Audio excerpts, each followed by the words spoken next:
Hi, good morning, good evening, good afternoon, everybody. My name is Jun Oshima from Shuzuoka University, Japan. Thank you for having me as a speaker of this event. What I'm sharing with you is my experiences, really personal experiences, in the last 30 years of my academic life in the field of the learning sciences. For predicting the next 30 years, for young generation of people in the field of the quantitative ethnography. So please relax yourself on the sofa or somewhere to listen to my talk. It's not a kind of scientific, but more narrative-like story of my life as a researcher. I hope that my talk would help you in facing your challenges in your academic life in the future, particularly in a new field like quantitative ethnography. First, if you like to take a look at a long history of how the learning sciences emerged as a new discipline, I recommend you to read this open access article by Roy P. and Marceline, two big stars in the field. So mine is more recent 30 years, while overlapping sometimes with them.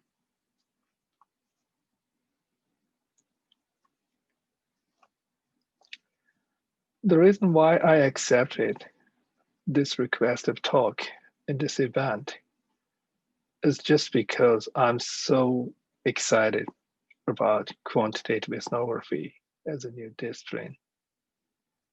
Quantitative ethnography is the field is pioneering a new horizon and the intersection of multiple disciplines, including different methodologies, qualitative and quantitative.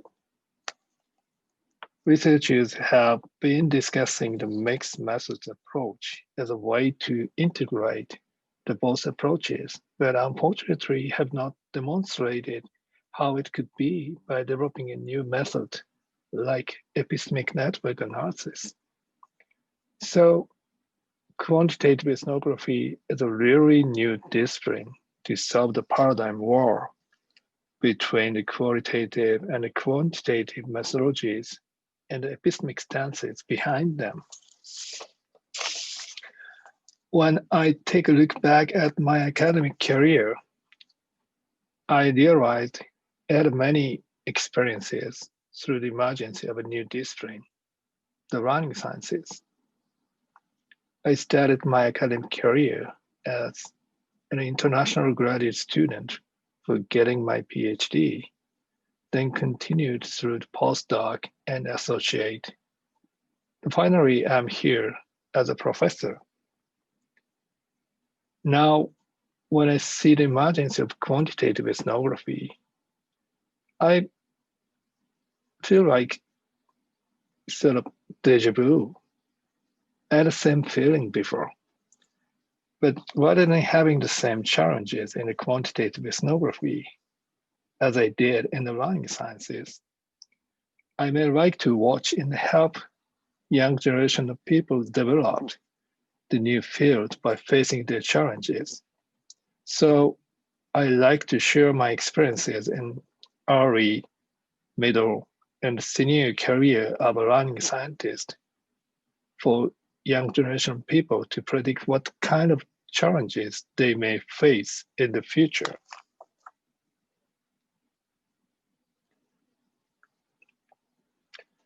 I started my graduate program in 1990 at the University of Toronto, Canada.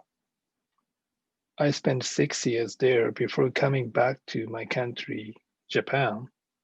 Now we're in the 2020, so let's say every 10 years has different phases of the development of the learning sciences.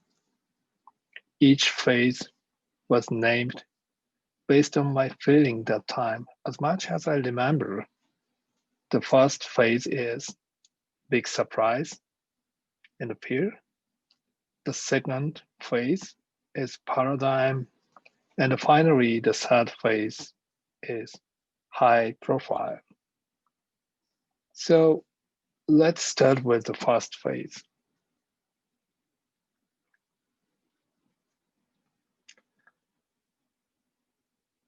When you're a graduate student in a new emerging field, your first challenge should be to adapt yourself into the discipline. It's simple to say, but difficult to do. My thesis supervisors were Professor Carl Breiter and Professor Maureen Scarimaria. These two giants just started their new research project called CISO, which stands for Computer-Supported Intentional Learning Environments.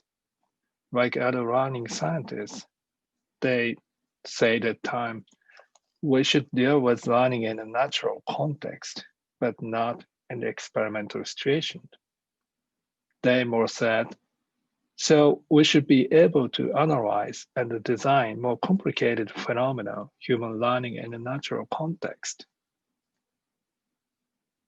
Our intelligence is not within our minds, but within our interaction with resources outside of us, including others. In the future, we're now in the future. Our learning is not just an internal and cognitive processes, but a more hybrid system, including technologies we use for improving our ideas. As a graduate student just beginning the program, I felt worrying about what I could do with them because I did not know anything about computers. I had never touched Macintosh and a Unix system at that time. And I honestly did have no idea about how to use computers to support learning without any knowledge of computer network.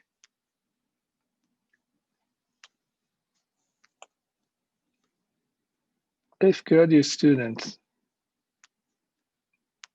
just began their program related to the quantitative ethnography as a new discipline, for instance, they may feel the same worrying about their works. But please don't worry about it. You can complete your work with your supervisor's great help.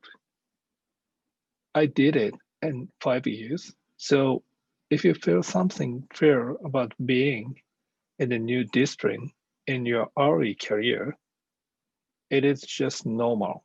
It's ordinary thing. Everyone is having fear.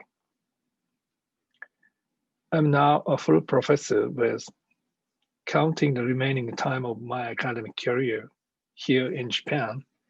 I'm just so excited about being in a new discipline again, but from a completely different perspective.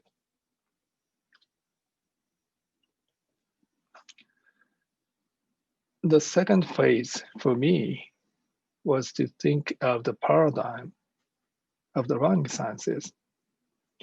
The time was overlapped with the first phase because I started to think of its paradigm when I wrote my thesis and the journal articles right after my completion of the thesis work. The slide shows you a paradigm in a Brown's article published in the JLS, Journal of the Learning Sciences, in 1992. A very much first issue, I think.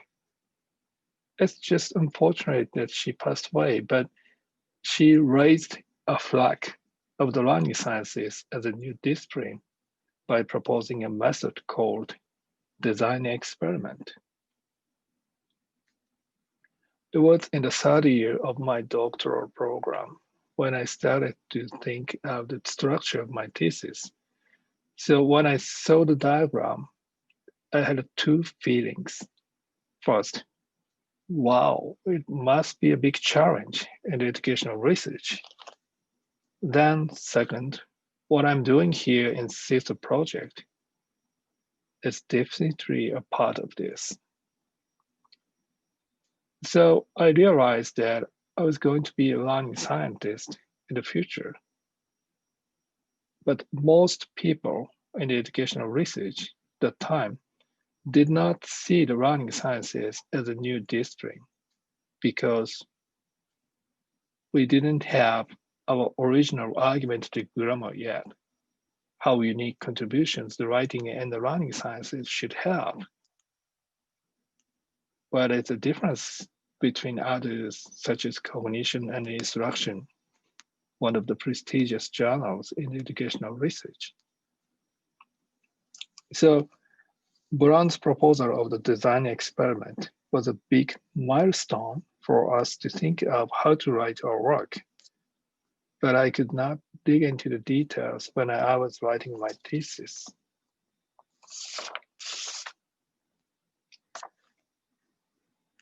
Although the starting of the learning sciences was all welcomed,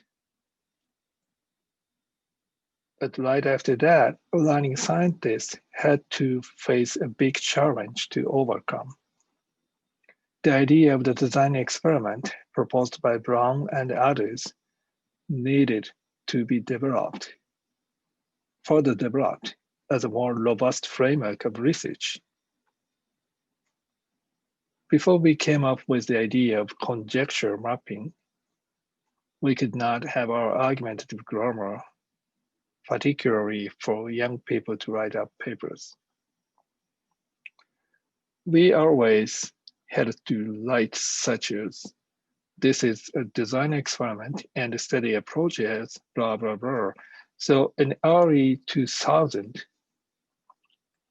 learning scientists always had to explain their methodology first before going further. For overcoming the challenge, a group called Design-Based Research Collective attempted to establish the argumentative grammar for us to share. Among them, the conjecture mapping, the idea proposed by Bill Sandoval, is one of the best logics to follow. Because on a framework, we could discuss and share our methodological approaches on the same table. It was the second breakthrough for me as a learning scientist to experience in my middle age.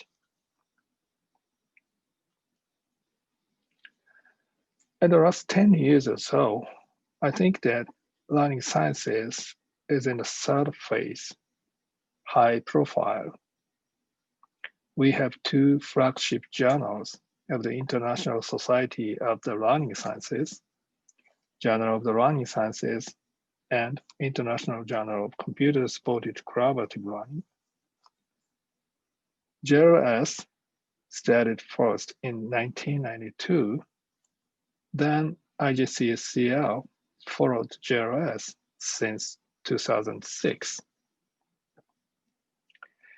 If you look at the trends of impact factors of the both journals, you can see the increasing trends. When QEurious was firstly published, many people, maybe including myself, wondered what's the diff from cognition and instruction or learning and instructions. But the great efforts by the editors and the editorial board have successfully made the journal as unique enough. Or sometimes someone may say it's going to be too unique, but unique. On the other hand, IGCSEL started as a very focused journal. They have published articles related to a field of CSCL. I was not quite sure if the journal was going to be a long-standing, high-profiling forum because of the specific focus. But the journal has now a very good reputation. Many technologies have developed since the first issue, and the history of journal editors. Now, Caroline Lozay and something other. So it tell you the dynamic changes in the focus of the journal. So it's changing dynamically.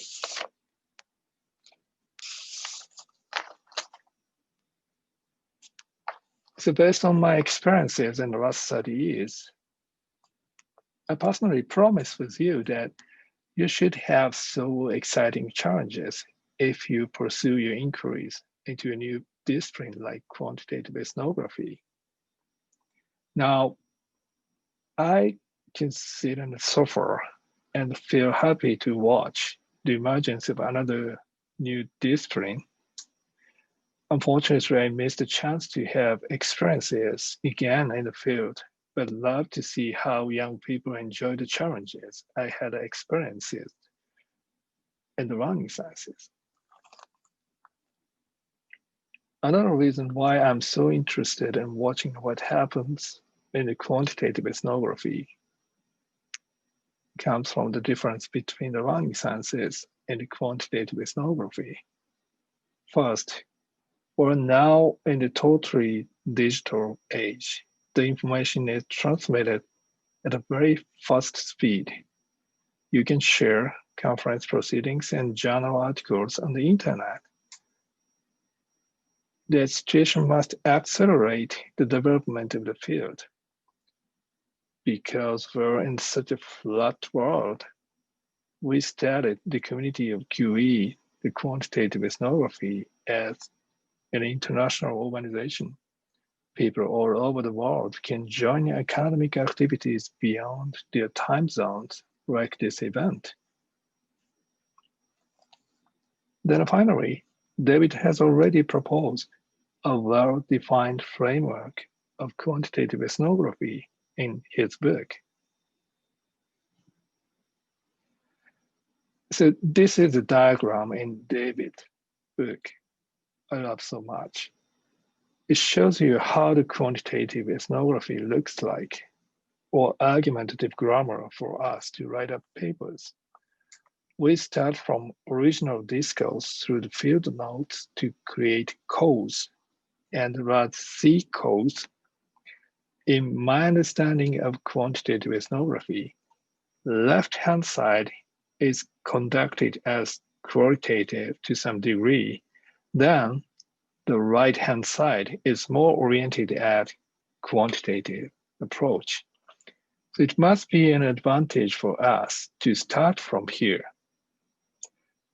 We didn't have such sophisticated framework at the beginning of the running sciences, so it's quite a good advantage for us to start from here.